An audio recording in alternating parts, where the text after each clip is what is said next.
Niambie Mheshimiwa Rigathi Gachagua.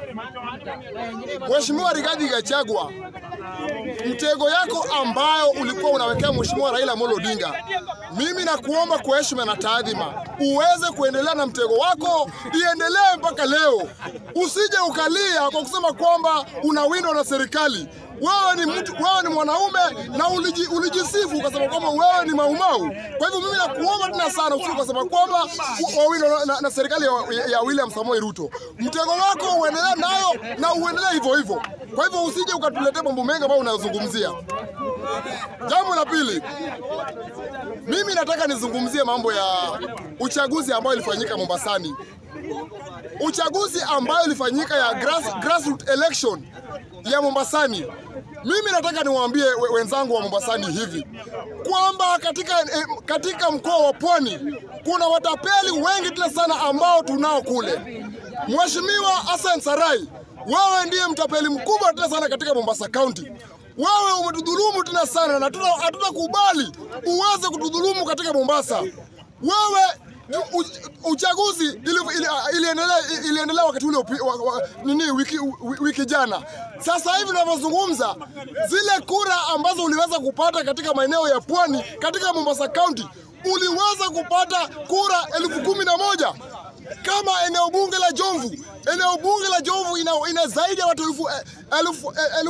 55,000 ambao waliweza kujiandikisha kwenye chama cha UDA. Alafu sasa wewe katika mkoa wa Pwani ambao iko na constituency 6 constituencies, wewe unapata kura 11,000. Mimi nakwambia wewe mheshimiwa ambaye ni katibu mkuu wa chama cha UDA, hauna lolote katika mkoa wa Pwani. Mimi nawaambia hivi wenzangu wa Pwani kwamba kuna kiongozi ambaye waitwa Mheshimiwa Karisa Mnyika Mzai ambaye aliweza kuteuliwa kama msemaji wa Mijikenda, ambaye amefanya mengi tena sana. Amechaguliwa karibu mara 3. Amechaguliwa kama mbunge wa Jomvu na amekuwa tu akinyang'anywa tu kama kiongozi. Kwa hivyo mimi nawaambia hivi wenzangu, muweze kushikana na mtu ambaye anaitwa Karisa Mzai aweze kuendelea kama msemaji wa Mijikenda. Hatutakubali kuuziwa uoga. Nimeona ndugu yangu mmoja hapa ambaye amekuja hapa kwa kutuambia kwamba Mheshimiwa Hassan Sarai aweze kuendelea kama katibu mkuu wa chama cha UDA. Mheshimiwa katibu mkuu wa chama cha UDA ambaye ni Karisa Mzai, ambaye ni Mheshimiwa Hassan Sarai, usije ukadanganywa na mtu yeyote katika mkoa wa Pwani. Sisi tumeunga Mheshimiwa Karisa Mzai kama msemaji wa Pwani ambaye ana roho nzuri, ambaye ametetea mwananchi wa kawaida.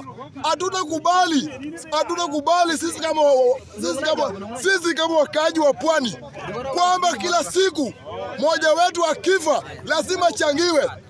Ni siku gani ambayo tutakuwa na kiongozi ambaye ana maono, ambaye ana mwelekeo? Hatutakubali. Mheshimiwa Karisa Mzai ndiye kusema katika mkoa wa Pwani.